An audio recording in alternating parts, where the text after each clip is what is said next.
Halo para penggemar dan pecinta fisika. Pada video kali ini saya akan menjelaskan mengenai dinamika gerak melingkar. Kalau kita membahas dinamika, berarti kita akan membahas gaya-gaya yang mempengaruhi gerak melingkar. Yang pertama ada istilah gaya sentripetal. Gaya sentripetal itu didefinisikan sebagai gaya yang arahnya selalu menuju pusat lingkaran. Jadi selalu menuju pusat lingkaran dimanapun posisi benda. Misalkan benda berputar seperti ini, pada suatu saat benda di sini, maka arah gaya sentripetal itu akan menuju pusat secara radial ya. Nah, misalkan sampai di sini, dia juga akan menuju pusat. Nah, benda sampai di sini, nah juga dia akan menuju pusat. Jadi gaya sentripetal memiliki arah yang selalu menuju pusat secara radial. Bagaimana rumusan dari gaya sentripetal itu? Kita tahu konsep gaya. Gaya itu adalah berdasarkan hukum Newton, F sama dengan M kali A. Di mana F itu gayanya, M itu massa benda, sedangkan A itu adalah percepatannya. Tetapi kalau kita menghitung gaya sentripetal, jadi gaya sentripetal itu rumusnya adalah Fs sama dengan M kali AS. AS-nya masih ingat ya, ini V kuadrat per R atau sama dengan omega kuadrat dikalikan R. Yang ini sudah saya bahas di gerak melingkar part yang kedua, bagian yang kedua. Fs ini menyatakan gaya sentripetal, satuannya adalah Newton dalam sistem internasional. M itu adalah massa benda, satuannya kilogram. AS percepatan sentripetal, satuannya meter per sekon kuadrat. V itu kecepatan linear benda, satuannya meter per sekon. R itu jari-jari lingkaran, satuannya meter. Omega adalah kecepatan sudut atau frekuensi sudut, satuannya adalah radian per sekon. Gaya sentripetal itu selalu memiliki arah yang sama dengan percepatan sentripetal. Jadi kalau arah gaya sentripetal itu ke pusat lingkaran, begitu juga AS-nya. AS itu juga menuju pusat lingkaran. Konsep gaya sentripetal untuk menjelaskan kasus seperti ini, misalkan aja planet bumi dalam mengitari matahari, lintasannya berbentuk lingkaran. Anggaplah berbentuk lingkaran ya. Nah, kalau bumi dalam mengitari matahari, ini pasti akan mendapatkan gaya gravitasi, gaya tarik dari matahari, gaya gravitasi dari matahari, saya simbolkan Fg. Nah, gaya gravitasi itu selalu mengarah ke matahari, sehingga bumi ini dipaksa untuk bergerak melingkar, mengitari matahari. Nah, jadi kalau begitu gaya gravitasi ini akan bertindak sebagai gaya sentripetalnya. Nah, karena ada gaya gravitasi yang bertindak sebagai gaya sentripetal, akhirnya bumi tidak bisa pergi kemana-mana, dia dipaksa untuk mengitari matahari seperti ini. Yang kedua ada konsep gaya sentrifugal. Gaya sentrifugal itu adalah gaya yang arahnya selalu menjauhi pusat lingkaran, tentu saja secara radial. Jadi kalau benda bergerak melingkar seperti ini ya, maka suatu saat jika benda posisinya di sini, maka gaya sentrifugal itu menjauhi pusat. Nah, arahnya seperti ini ya. Nah, kalau pas di sini bagaimana? Ya arahnya selalu menjauhi pusat. Jadi menjauhi pusat secara radial. Kalau di sini juga menjauhi pusat secara radial. Nah, gaya sentrifugal ini saya lambangkan dengan FSF. Oke. Gaya sentrifugal itu dirumuskan FSF sama dengan M kali ASF. ASF itu sama dengan AS nilainya, yaitu V kuadrat per R atau omega kuadrat dikalikan R. Jadi FSF di sini menyatakan gaya sentrifugal, satuannya Newton. Sedangkan ASF itu menyatakan percepatan sentrifugal, satuannya adalah meter per sekon kuadrat. Gaya sentrifugal bisa digunakan untuk menjelaskan peristiwa ini. Kalau misalkan Anda mengendarai mobil atau sepeda motor melalui tikungan yang tajam, misalnya tikungan ini berbentuk lingkaran gitu ya. Nah, Anda melaju kencang tanpa mengerem, maka apa yang terjadi? Bisa aja sepeda motor Anda atau mobil Anda akan selip. Selip itu berarti keluar dari lintasan. Nah, kalau keluar dari lintasan, nah siapa yang menariknya itu? Nah, yang menariknya sebenarnya adalah gaya sentrifugal yang arahnya keluar dari pusat. Gaya sentrifugal itu bisa juga digunakan untuk menjelaskan permainan kursi terbang ini ya. Jadi kursi yang diayun secara ayunan kerucut atau ayunan konis. Jadi ini diikat dengan tali, ini ada kursinya, orangnya naik kursi, terus kemudian diputar. Nah, kalau diputar, maka kursi orang ini ya tentu saja bersama orangnya akan menjauhi pusat. Jadi akan mekar seperti ini ya, menjauhi pusat. Nah, siapa yang menariknya keluar? Yang menariknya keluar dari pusat lingkaran ini adalah gaya sentrifugal. Nah, sekarang kita membahas mengenai problematika dinamika dalam gerak melingkar, GM, gerak melingkar ya. Nah, yang pertama, kita bisa menggunakan konsep gaya sentripetal. Misalkan di sini ada benda yang berputar. Benda ini mendapat pengaruh dua gaya misalkan. F1 menuju pusat, sedangkan F2 keluar dari pusat. Dan misalkan massa benda itu adalah M. Nah, kalau menggunakan konsep gaya sentripetal dalam menyelesaikan soal, maka semua jumlah gaya yang bekerja pada benda ketika dia bergerak melingkar, itu harus sama dengan gaya sentripetalnya. Nah, gaya sentripetal tadi kan M kali AS, sehingga rumus lengkapnya sigma F itu sama dengan M kali AS. AS-nya jangan lupa, AS-nya ini kan V kuadrat per R, omega kuadrat kali R. Sigma F itu menyatakan jumlah gaya-gaya radial. Jadi yang berimpit dengan jari-jari, yang segaris dengan jari-jari lingkaran. M itu adalah massa benda, satuannya kilogram. AS itu seperti biasanya ini merupakan percepatan sentripetal. Perhatikan kalau memakai konsep gaya sentripetal, maka gaya sentripetalnya tidak boleh digambar. Lihatlah gambarnya di sini hanya ada gaya F1 dan F2 saja. Jadi kalau kita menggunakan konsep gaya sentripetal ini, jadi saya tulis kembali sigma F itu M kali AS. Untuk kasus ini, perhatikan F1 itu gaya yang menuju pusat. Karena gaya yang menuju pusat itu sama arah dengan gaya sentripetal, maka nilainya positif. Jadi dia positif karena searah percepatan sentripetal. Sedangkan yang menjauhi pusat berlawanan dengan percepatan sentripetal itu negatif. Jadi F2-nya min, F2 M kali AS. Nah, sedangkan AS-nya Anda boleh memilih salah satunya tergantung dari yang diketahui dalam soal. Misalnya saya pilih, nah seperti ini, V kuadrat per R. Yang kedua, kita bisa menggunakan konsep gaya sentrifugal. Jadi kalau pakai gaya sentrifugal, maka gaya sentrifugalnya itu boleh digambar ya. Gaya sentrifugal itu selalu menjauhi pusat. Jadi kalau suatu saat benda di sini mendapat pengaruh gaya F1 ke pusat, F2 keluar pusat, maka kalau gaya sentrifugal digambar, dia akan menjauhi pusat. Jadi boleh digambar. Kalau menggunakan konsep gaya sentrifugal, maka benda yang berotasi ini kan jari-jarinya tetap ya. Jadi relatif jaraknya terhadap pusat itu tidak berubah. Sehingga ini dikatakan benda dalam keadaan setimbang rotasi. Jadi kalau begitu jumlah gaya-gaya ke arah radial itu harus 0. Nah, kalau jumlah gaya-gaya ke arah radial itu harus 0, karena benda ini diam relatif terhadap pusatnya, artinya jari-jarinya tetap tidak berubah, maka jumlah gaya yang masuk ke pusat lingkaran itu harus sama dengan jumlah gaya yang keluar dari pusat lingkaran. Jadi kalau kita selesaikan soal ini, maka F1 itu ke pusat lingkaran ya. Jadi jumlah gaya yang masuk ke pusat lingkaran cuma F1. Nah, terus kemudian yang keluar dari pusat lingkaran F2 sama gaya sentrifugalnya. Nah, dengan demikian maka F1 itu sama dengan F2. Gaya sentrifugal itu rumusnya adalah M kali ASF, tapi ASF itu sama dengan AS ya. AS itu V kuadrat per R, omega kuadrat kali R.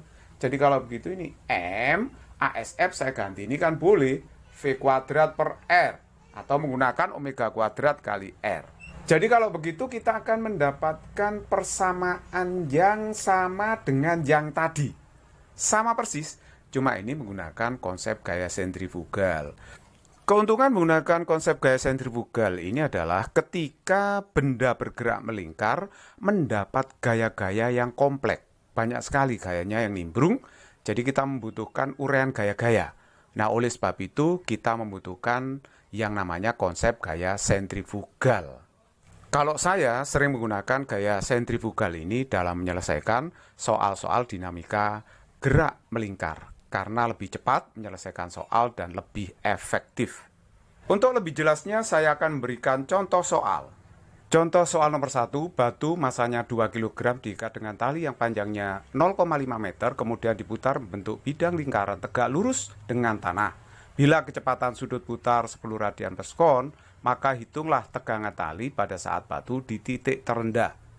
Jadi ini batu diikat dengan tali, panjangnya sudah diketahui setengah meter ya, lalu diputar dengan bidang lingkarannya itu tegak lurus dengan permukaan tanah.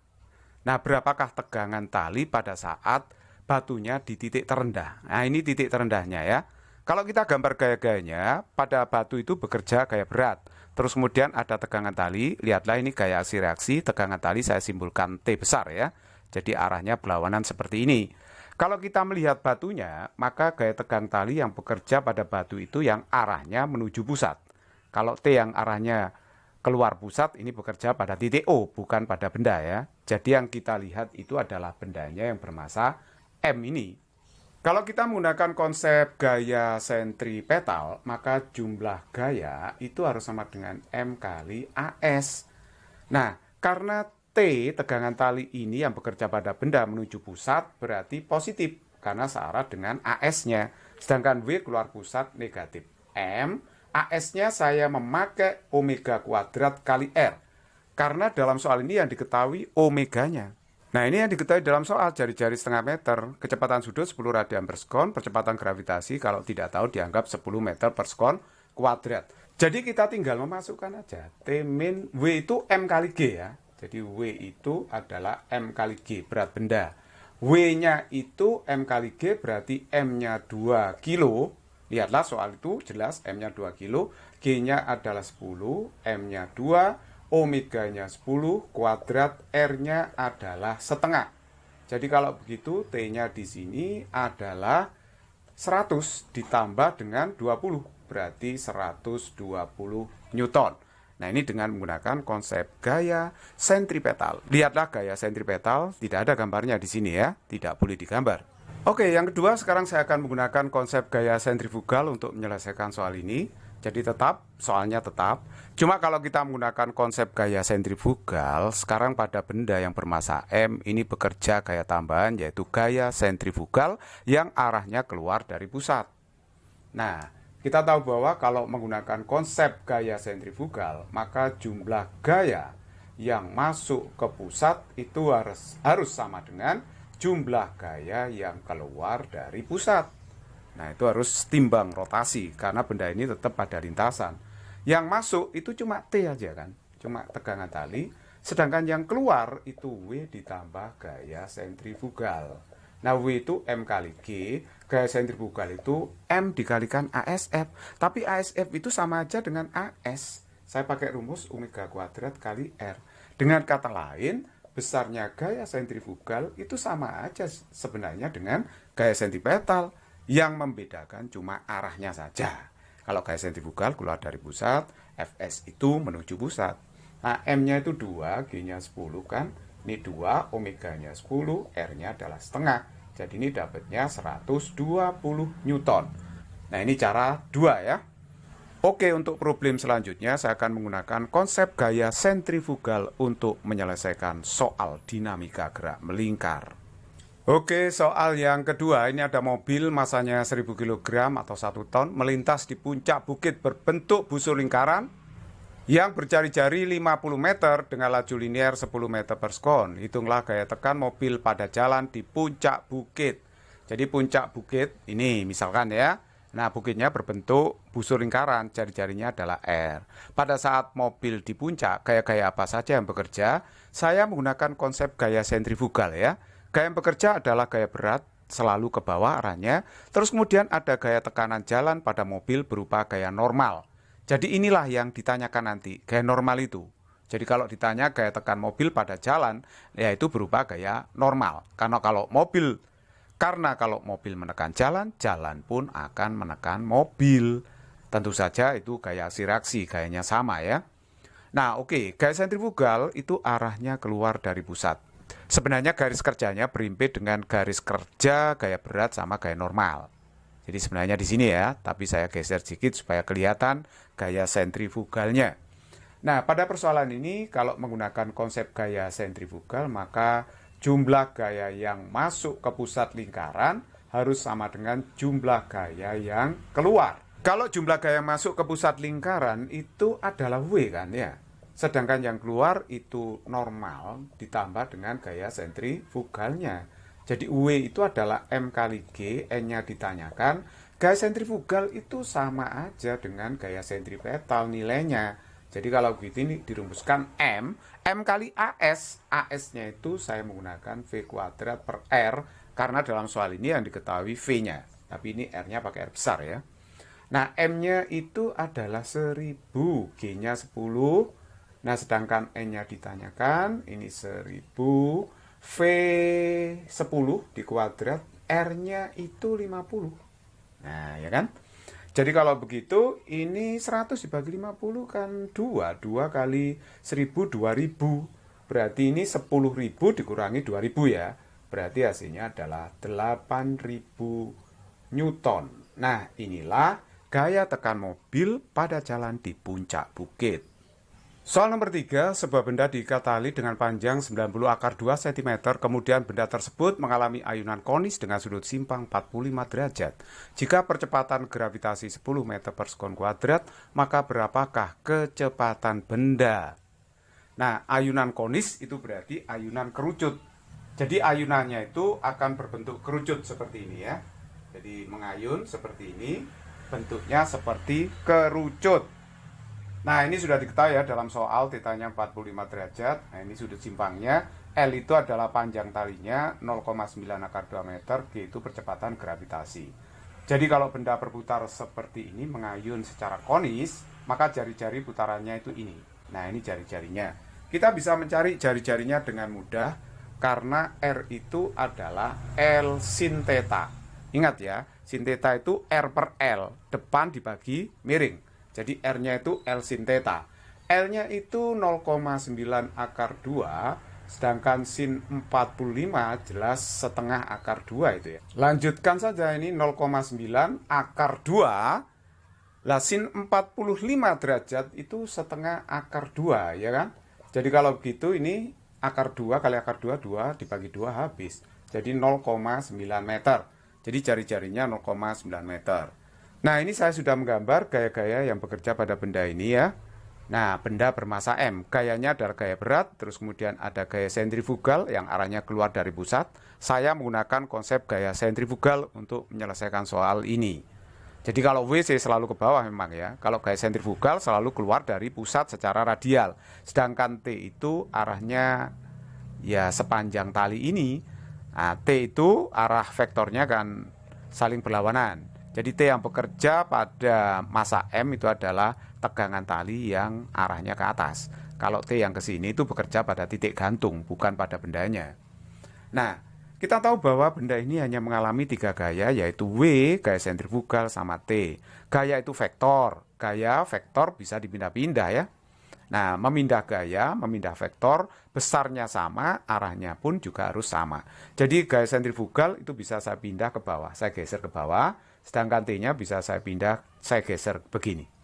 Nah, kalau ini theta, ini sudutnya juga theta, sama kan? Karena ini sudutnya sehadap. Theta-nya sudah diketahui sih, 45 derajat. Jadi kalau saya pindah vektornya seperti ini. W-nya besarnya sama, arahnya sama. Gaya sentrifugalnya saya pindahkan ke bawah sini. Jadi seperti ini gambarnya, ini gaya sentrifugal.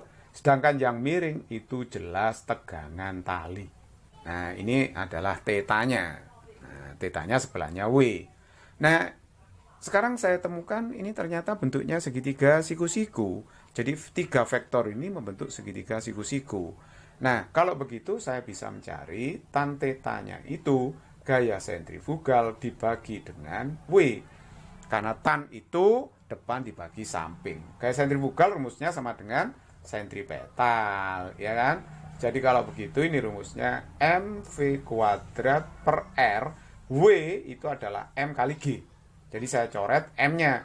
Tan theta itu tan 45, ini V kuadrat, R-nya adalah 0,9, G-nya 10. Tan 45 itu 1 ya. Jadi V kuadrat per 9. Nah, V kuadrat per 9. Jadi kalau begitu V-nya berapa ini?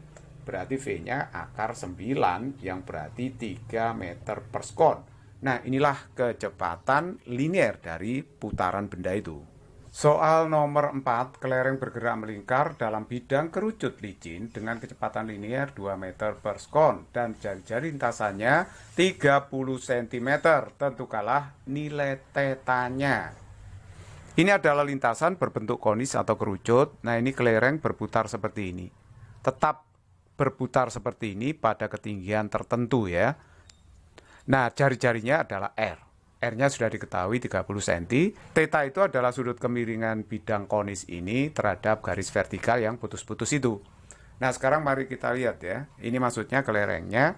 Kita harus menggambar dulu gaya-gaya yang bekerja pada kelereng dan saya menggunakan konsep gaya sentrifugal.